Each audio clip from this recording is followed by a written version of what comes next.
नमस्कार। आज हम एक ऐसे मुद्दे पर बात करने जा रहे हैं जो ऐसे वरिष्ठ नागरिकों के लिए बहुत ही अहम मुद्दा है जिनको उनके बच्चों के द्वारा या तो परेशान किया जाता है, उनको खाना नहीं दिया जाता, उनके साथ दुर्व्यवहार किया जाता है। जो बहू होती है वो उनका ख्याल नहीं रखती, उनको ऐसे रखा जाता है जैसे वो जानवर हो। यदि किसी भी वरिष्ठ नागरिक के साथ ऐसा व्यवहार किया जाता है या आपके किसी परिचित व्यक्ति के साथ ऐसा होता है तो आज का वीडियो आपके लिए है। ऐसे वरिष्ठ नागरिक ऐसी स्थिति के अंदर क्या कर सकते हैं और यदि उन्हें लगता है कि उनके साथ ऐसी घटना की जा सकती है तो इससे पहले ही वो अपने आप को सुरक्षित कैसे कर सकते हैं, ये सारी बातें आज की इस वीडियो में जानने वाले हैं। मेरा आपसे अनुरोध है कि यदि आप चैनल पर पहली बार आए हैं तो आज ही हमारे यूट्यूब चैनल कानूनी बातें को सब्सक्राइब कर ले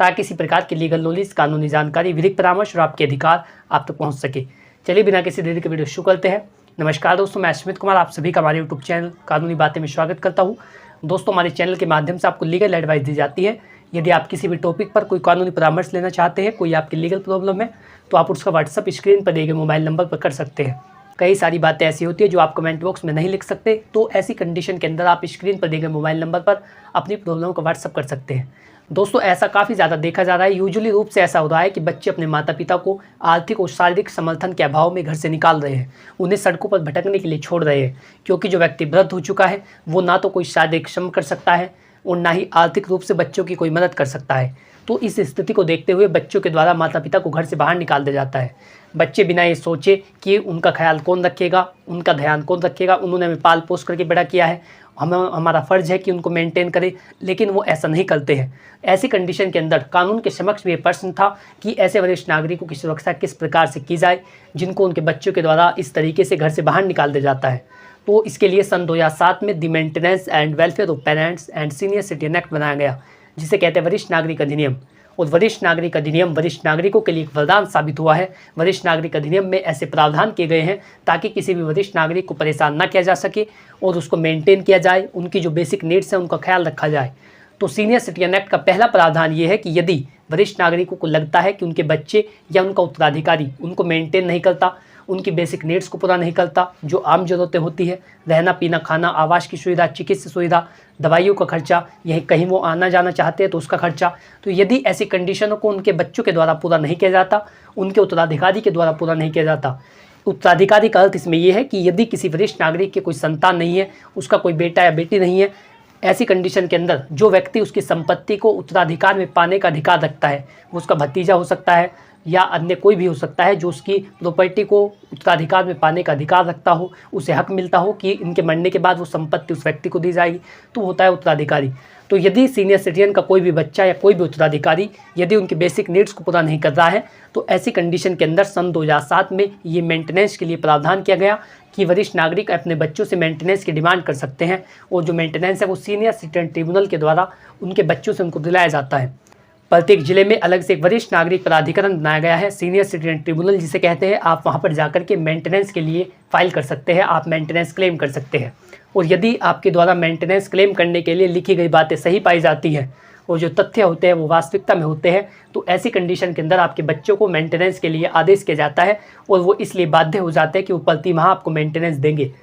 और यदि वो ऐसा नहीं कर पाते तो अदालत के द्वारा उनको जेल में डालने का ऑर्डर पास किया जाता है। तो ये सबसे पहला प्रावधान है सीनियर सिटीजन एक्ट का कि वरिष्ठ नागरिक अपने बच्चों से अथवा अपने उत्तराधिकारी से मेंटेनेंस डिमांड कर सकते हैं, गुजारे भत्ते की मांग कर सकते हैं। और ऐसा बताया गया है कि एक वरिष्ठ नागरिक के लिए अधिकतम 10,000 रुपये का मेंटेनेंस तय किया जा सकता है। लेकिन ऐसा नहीं कि आपने अपील फाइल की, आपने फाइल किया कोर्ट में मेंटेनेंस लेने के लिए और 10,000 रुपये आपके बच्चों के द्वारा आपको दिला दी जाए। ये डिपेंड करता है कि आपके बच्चे की कंडीशन कैसी है, वो कितना कमाता है, उसकी कितनी आय है और वो किस तरीके का मेंटेनेंस आपको दे सकता है। लेकिन यदि उसकी आय भी अच्छी है, वो नौकरी अच्छी करता है, तो ऐसी कंडीशन के अंदर 10,000 रुपये प्रति माह का मेंटेनेंस एक वरिष्ठ नागरिक के लिए हो सकता है। दोस्तों, ये दूसरा प्रावधान किया गया है वो ये है कि राइट टू कंप्लेन। प्रत्येक वरिष्ठ नागरिक के पास ये अधिकार होता है कि यदि उसके बच्चों के द्वारा अथवा उसके उत्तराधिकारी के द्वारा उसको किसी भी तरीके से परेशान किया जाता है, उसके साथ गाली गलौज की जाती है, मारपीट की जाती है, तो ऐसी तमाम स्थितियों के अंदर उसके विरुद्ध भारतीय न्याय संहिता 2023 के तहत कानूनी कार्रवाई की जाती है। यदि वो आपको धमकी देता है, घर से बाहर निकालने की धमकी, जान से मारने की धमकी या आपके साथ दुर्व्यवहार करता है, तो इन सभी के लिए सेक्शन बनाए गए हैं और ऐसे व्यक्ति को जो आपको परेशान करता है उसको इन धाराओं के अंतर्गत दंडित किया जा सकता है, जो भी उसके लिए प्रावधानित होती है, जो उसके लिए लागू की जाती है। तो आपके पास राइट टू कंप्लेन होता है कि आप ऐसे व्यक्ति की शिकायत दर्ज करा सकते हैं। दोस्तों, सीनियर सिटीजन एक्ट का तीसरा मुख्य प्रावधान ये है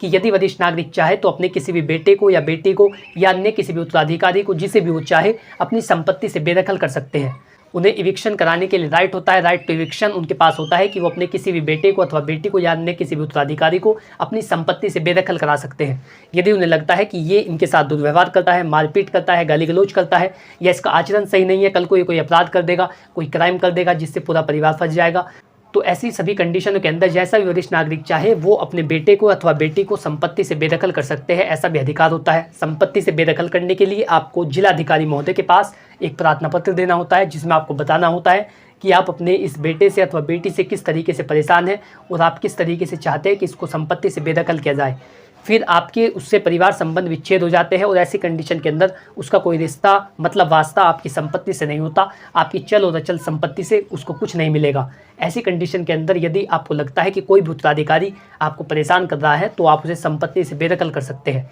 ये तीसरा मुख्य प्रावधान होता है।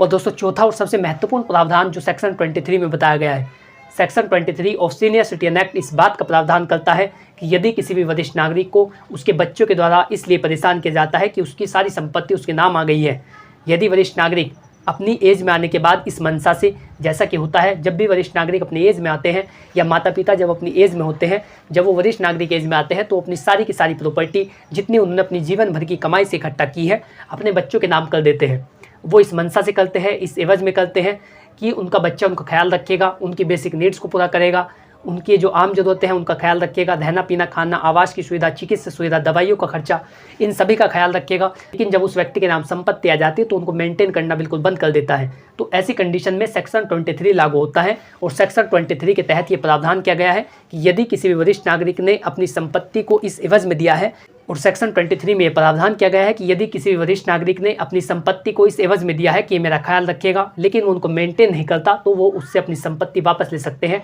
वो जो ट्रांसफर डीड है उसको कैंसिल कर दिया जाता है, उसको फर्जी साबित किया जाता है और ऐसा समझा जाता है कि ट्रांसफर डीड फर्जी तरीके से की गई है। ऐसी कंडीशन में ट्रांसफर डीड को कैंसिल कर दिया जाता है और जो वरिष्ठ नागरिकों की संपत्ति है वो उनके नाम वापस आ जाती है। तो ये इस वरिष्ठ नागरिक अधिनियम के मुख्य प्रावधान है जिसका वरिष्ठ नागरिक लाभ ले सकते हैं और अपने बच्चों को अथवा अपने उत्तराधिकारियों को सबक सिखा सकते हैं यदि वो आपको किसी भी तरीके से परेशान करते हैं। इसके साथ ही वरिष्ठ नागरिक अधिनियम में राइट टू प्रायोरिटी का भी अधिकार वरिष्ठ नागरिकों को दिया गया है। यदि वो किसी भी विभाग में जाते हैं और वहाँ पर ज़्यादा भीड़ लगी होती है, ऐसी स्थिति के अंदर यदि उनके पास सीनियर सिटीजन कार्ड होता है जो कि आप बहुत ही आसानी से बनवा सकते हैं, तो वो अपना दिखा करके राइट टू प्रायोरिटी ले सकते हैं और अपने जो प्राथमिकता का अधिकार होता है उसका लाभ ले सकते हैं। सबसे पहले उन्हीं व्यक्तियों को काम किया जाएगा जो वरिष्ठ नागरिक होते हैं। इस तरीके से आपके लिए प्रावधान किए गए हैं आपकी सुरक्षा के लिए। आशा करता हूँ कि जानकारी आपको अच्छी लगी होगी। यदि आप इसी तरीके की जानकारी में रुचि रखते हैं तो आज ही हमारे यूट्यूब चैनल कानूनी बातें को सब्सक्राइब कर लें ताकि इसी प्रकार की लीगल नॉलेज, कानूनी जानकारी, विधिक परामर्श और आपके अधिकार आप तक पहुँच सके। यदि आपका इससे रिलेटेड कोई सवाल हो तो आप कमेंट बॉक्स में लिख करके पूछ सकते हैं, मैं जल्दी उसका उत्तर दूंगा। और इसके साथ ही यदि आप कोई विधिक परामर्श लेना चाहते हैं, कोई कानूनी जानकारी लेना चाहते हैं, कोई आपकी लीगल प्रॉब्लम है, तो आप उसका व्हाट्सअप स्क्रीन पर दिए गए मोबाइल नंबर पर कर सकते हैं। जल्दी आपको उसका भी उत्तर दिया जाएगा। Thanks for watching this video. अपना कीमती समय देने के लिए धन्यवाद।